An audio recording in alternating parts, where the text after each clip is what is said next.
Assalamualaikum warahmatullahi wabarakatuh. Anak-anakku, kita berjumpa lagi pada semester ganjil, tapi kalian sudah kelas 11. Oke, ketika dulu kelas 10, anak-anak sudah mempelajari tentang Bani Umayyah, maka Bani Abbasiyah akan kita pelajari pada kelas 11. Bani Abbasiyah diambil dari nama pendirinya, yaitu Abu Abbas As-Soffah. Karena pendirinya namanya Abu Abbas As-Soffah, maka baninya disebut Abbasiyah. Jadi yang mendirikan Bani Abbasiyah adalah Abu Abbas As-Soffah. Beliau bergelar As-Soffah karena berhasil mengalirkan darah seluruh keturunan Bani Umayyah, atau seluruh keturunan Bani Umayyah berhasil dibunuh oleh Abu Abbas As-Soffah dalam peristiwa Perang Al-Zab.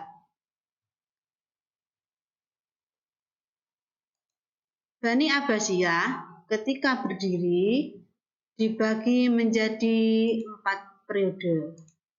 Periode pertama adalah periode yang dikuasai oleh pengaruh Arab dan Persia pertama. Periode kedua dikuasai oleh Turki. Periode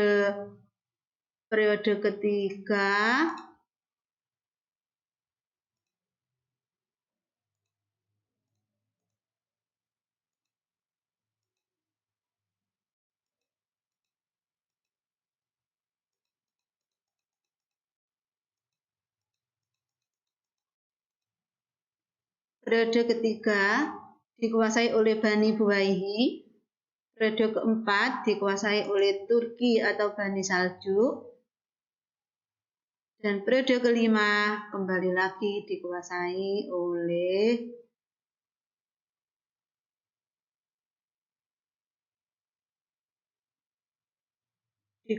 lagi oleh Bani atau pengaruh Turki kedua. Kenapa demikian? Karena sebetulnya anak-anak, kalau pada zaman Bani Umayyah, khalifah atau pemimpin harus dari orang Arab, maka pada zaman Abbasiyah adalah kebalikannya. Yang menjadi pemimpin tidak boleh dari orang Arab. Yang dimaksud non-Arab adalah Persia, Turki, dan Buwayhi. Dan itu yang membedakan antara Daulah Abbasiyah dengan Daulah Umayyah. Jadi pada masa Bani Umayyah, pemimpinnya harus dari orang Arab, sedangkan pada masa Abbasiyah, pemimpinnya harus dari non-Arab atau Mawali. Yang berikutnya, pada masa Umayyah, pemerintahannya hanya berorientasi pada pengembangan wilayah, tetapi pada masa Abbasiyah lebih berorientasi ada pengembangan budaya dan ilmu pengetahuan. Pada masa Bani Abbasiyah, ibu kota yang dari Damaskus pindah ke Baghdad.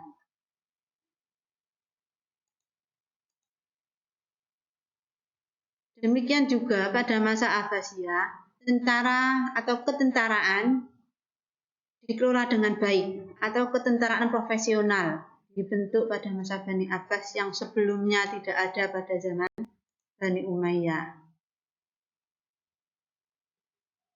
Ini sistem politiknya. Sistem politik pada masa Bani Abbasiyah adalah para khalifah tetap dari keturunan Arab, sedangkan menteri, panglima, gubernur, dan para pegawainya dipilih dari keturunan Persia. Yang kedua, kota Baghdad digunakan sebagai ibu kota negara dan pusat kebudayaan.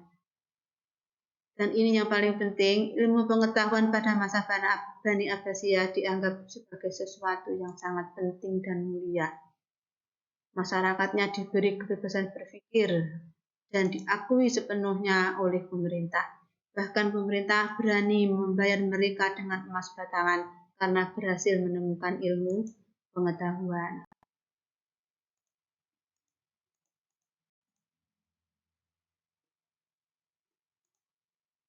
Anak-anak, ketika Bani Abbasiyah berdiri, mereka telah menghabisi atau membunuh seluruh kekuatan Bani Umayyah.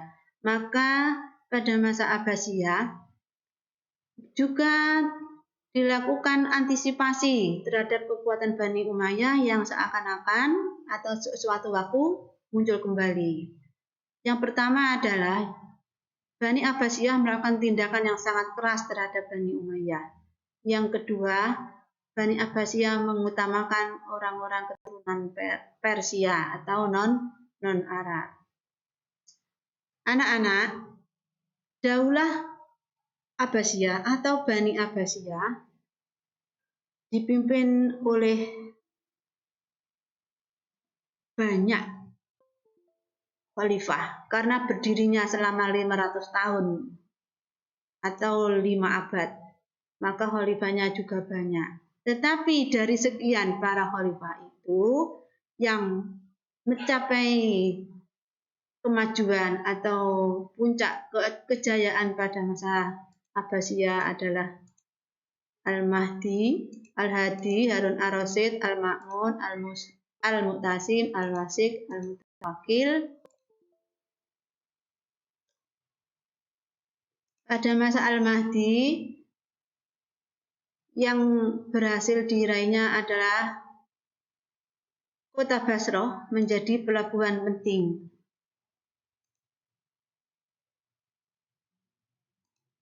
Kemudian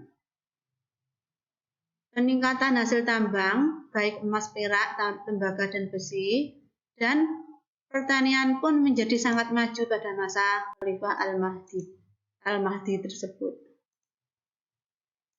Sedangkan pada masa Harun ar-Rasyid, kemajuan sosial mencapai puncak kejayaannya dengan didirikannya lembaga pendidikan, rumah sakit, pemandian umum atau kolam renang, dan bahkan ada 800 dokter.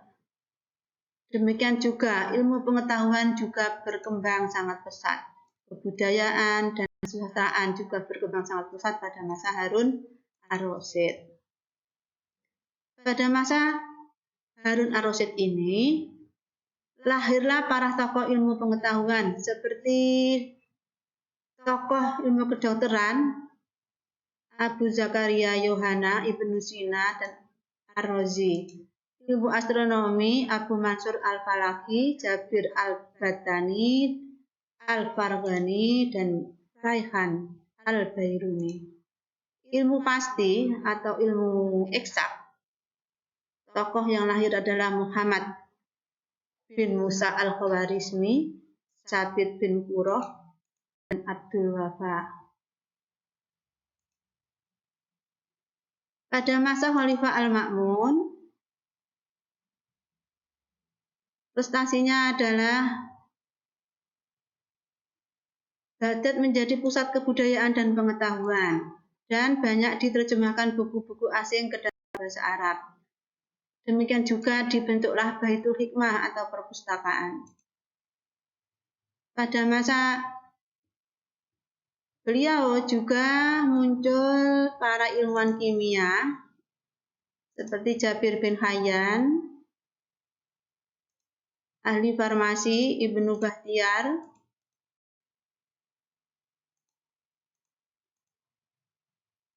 ilmu filsafat Al-Kindi, Al-Farabi, Ibnu Sina, dan Ibnu Rus, dan ilmu sejarah atau tarikh Abu Ismail Al-Waqidi, Ibnu Sa'ad, dan Ibnu Hisam.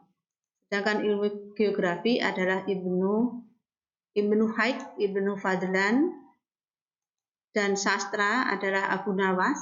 Abu Nawas itu terkenal dengan karyanya Laila Majnun. Ada Abu Atiyah dan Abu Tan. Sedangkan pada masa Al-Mu'tasim berhasil membentuk ketentaraan secara profesional, negara dengan dipimpin atau mempunyai kekuatan militer yang sangat tangguh. Kenapa pada masa Abbasiyah mengalami kemajuan yang sangat pesat? Hal ini ada beberapa faktor. Yang pertama, terjadinya asimilasi antara bangsa Arab dengan bangsa-bangsa lain yang lebih dahulu mengalami perkembangan atau kemajuan ilmu pengetahuan. Yang berikutnya, diterjemahkannya banyak buku dari Barat. Ini gambarannya, asimilasi bangsa Arab dengan bangsa lain atau pertemuan bangsa Arab dengan Persia, itu dalam ilmu filsafat, Yunani dengan ilmu filsafat, India itu mempengaruhi dalam ilmu kedokteran, matematika, dan astronomi. Sedangkan dalam ilmu agama muncul tokoh ilmu tafsir, hadis, fikih, dan teologi. Tafsir bil maksur, ada tafsir juga bil ro'i. Tafsir bil maksur itu berarti tafsir dengan ayat atau ayat dengan hadis, sedangkan tafsir bil ro'i adalah tafsir menggunakan logika. Demikian juga hadis, banyak muncul para ahli hadis atau yang kita sebut dengan perawi yang 7. Dalam fikih juga lahir madhab 4 yang terkenal, Madzhabul Arba'ah. Demikian juga teologi, muncullah yang disebut Mu'tazilah, Murji'ah, Asy'ariyah.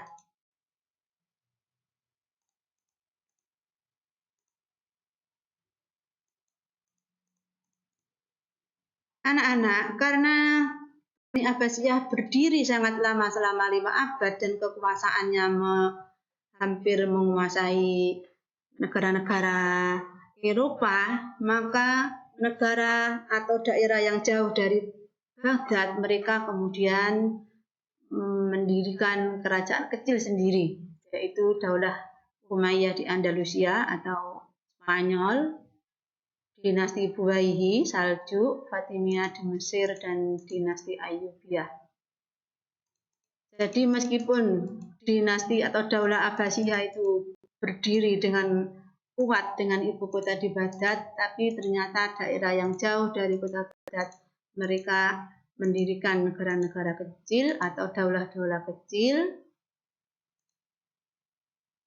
dan itu nanti akan menjadi penyebab runtuhnya Daulah Abbasiyah.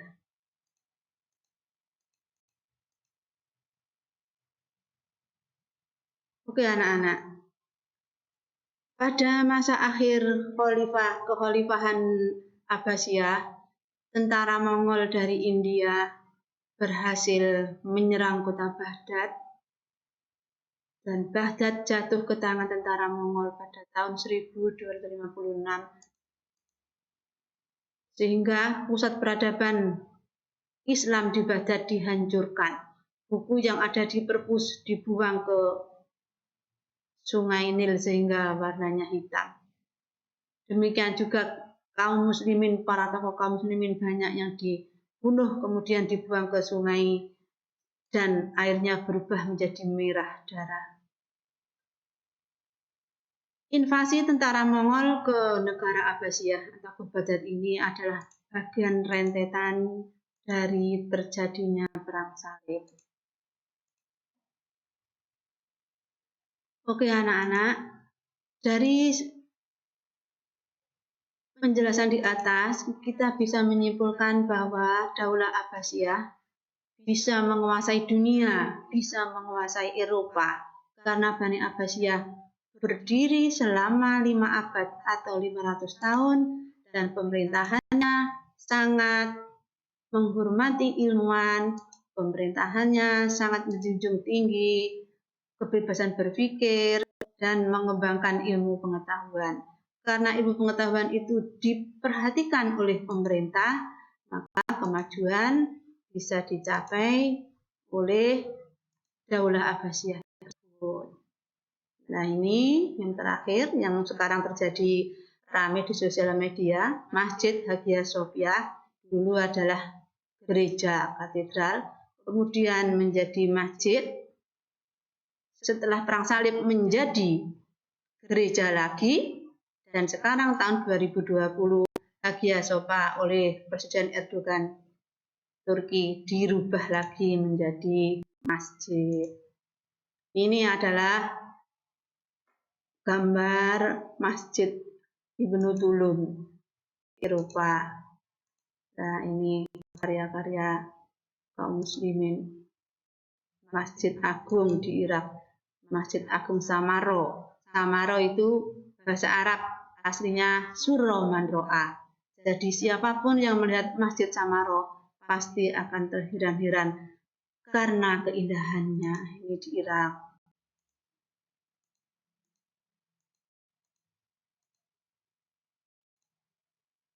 Ini masih ada gambar peninggalan Daulah Abbasiyah, masjid sangat indah. Nah, ini untuk ngomong bayinya Khalifah, pisau.